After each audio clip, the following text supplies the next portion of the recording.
Hello friends, आज हम squid game के 5वें और एपिसोड 6 को एक्सप्लेन करने वाले हैं। अगर आपने इससे पहले के एपिसोड को नहीं देखा तो उस वीडियो की लिंक आपको डिस्क्रिप्शन में मिल जाएगी।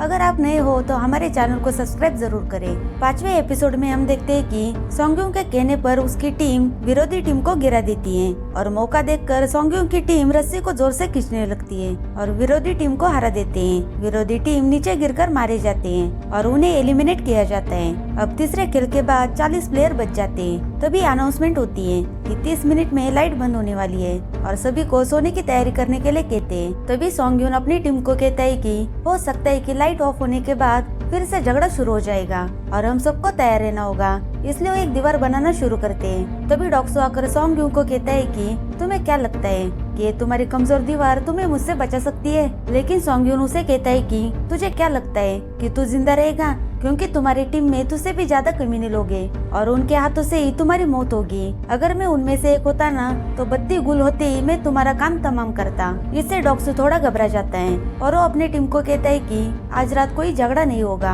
और अपने हथियार रखकर आज आराम करने के लिए कहता है। तभी डॉक्सो देखता है कि डॉक्टर गायब है। वही सोंगयुन कहता है कि हम रात में जोड़ी बनाकर पहरा देंगे। लाइट बंद होते ही पहले अली और सांगुन पहरा देते हैं। वही डॉक्टर सोल्जर के साथ मिलकर मरे हुए प्लेयर्स के ऑर्गन्स निकाल रहा था और उन सोल्जर में जुनून भी शामिल होता है। तभी वो समझ जाता है कि ये प्लेयर को मारकर उनके ऑर्गन्स एक खुफिया रास्तों से उन्हें कहीं बेच रहे हैं और एक काम फ्रंटमैन से छुपकर कर रहे थे और डॉक्टर से एक काम करवा कर उसे अगले गेम के बारे में बता रहे थे। जुनून एक सोल्जर के साथ उस ऑर्गन्स की डिलीवरी करने के लिए जाता है। तभी डॉक्टर अगले गेम के बारे में पूछता है, लेकिन सोल्जर कहते हैं कि अभी तक हमें पता नहीं चला है कि अगला गेम क्या होने वाला है। अगला गेम शुरू होने से पहले तुम्हें बताया जाएगा। लेकिन डॉक्टर को सोल्जर पर भरोसा नहीं होता और वो उनके साथ झगड़ा करने लगता है और एक सोल्जर के गले पर चाकू रखता है और उन्हें कहता है कि तुम जाके पता लगाओ कि अगला गेम क्या होने वाला है, नहीं तो मैं इसे मार दूंगा। एक सोल्जर वहाँ से जाने लगता है जिसके गले पर चाकू रखा था।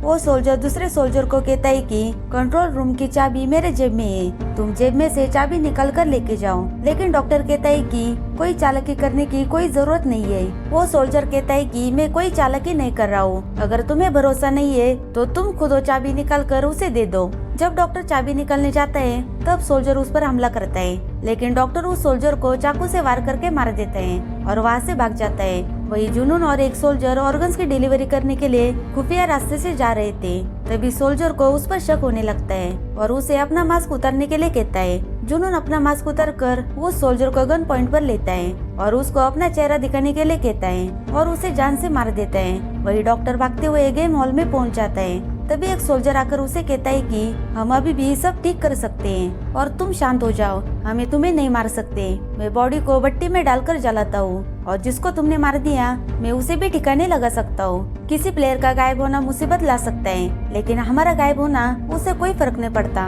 और मैं वादा करता हूँ कि अगला गेम क्या है इसके बारे में पता लगाऊंगा।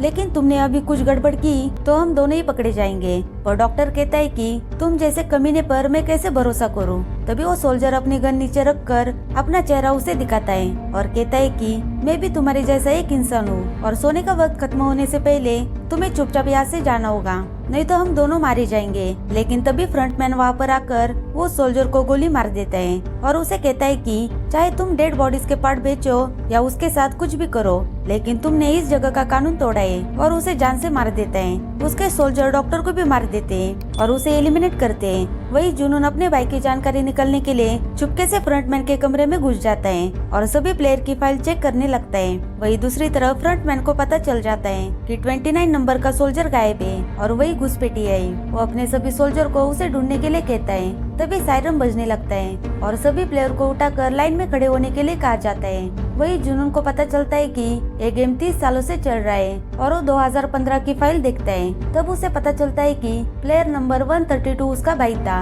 और वो इस गेम का विनर था। यहीं पर 5वां एपिसोड खत्म हो जाता है। एपिसोड 6 में हम देखते हैं कि सभी सोल्जर उन प्लेयर की चेकिंग करते हैं। चेकिंग करने के बाद फ्रंटमैन गेम शुरू करने के लिए कहता है और सभी प्लेयर को गेम हॉल में आने के लिए कहा जाता है। जाते वक्त वो देखते हैं कि डॉक्टर और कुछ सोल्जर को मारकर बीचों बीच लटका के रखा हुआ है और उन सभी को चेतावनी दी जाती है कि जो इस जगह के रूल्स को तोड़ेंगे उनका भी यही हाल होगा।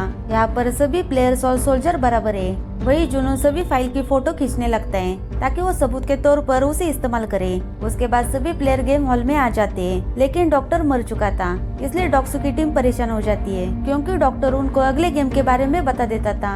अब उन्हें मालूम नहीं होता कि अगला गेम कौन सा होने वाला है। तभी उन सभी प्लेयर को 2 लोगों की टीम बनाने के लिए कहा जाता है। सभी प्लेयर अपना पार्टनर ढूंढने में लग जाते हैं। सॉन्ग यूंग की टीम लड़कियों को अपने टीम से निकाल देते हैं क्योंकि उन्हें उनकी टीम में स्ट्रॉन्ग प्लेयर चाहिए थे। सांगू अली को अपना पार्टनर चुनता है। ऐसे ही सभी लोग अपने अपने पार्टनर चुन लेते हैं, लेकिन बूढ़े आदमी के साथ कोई प्लेयर नहीं खेलना चाहता। तभी सॉन्ग यून उसे अपना पार्टनर बनाता है, पर 212 नंबर की प्लेयर अकेली रह जाती है। उसे कोई पार्टनर नहीं मिलता, इसलिए सोल्जर उसे उठाकर वहाँ से लेके जाते हैं। सभी प्लेयर को अपनी अपनी पोजीशन लेने के लिए कहा जाता है। सभी प्लेयर को एक एक पोटली दी जाती है जिसमें 10 कंचे मौजूद होते हैं। दिए गए 10 कंचों के साथ उन्हें अपने पार्टनर के साथ कोई भी गेम खेलना है। जो अपने पार्टनर के सारे कंचों को हासिल करेगा वो एक गेम जीत जाएगा, यानी कि उनमें से एक प्लेयर मारा जाएगा।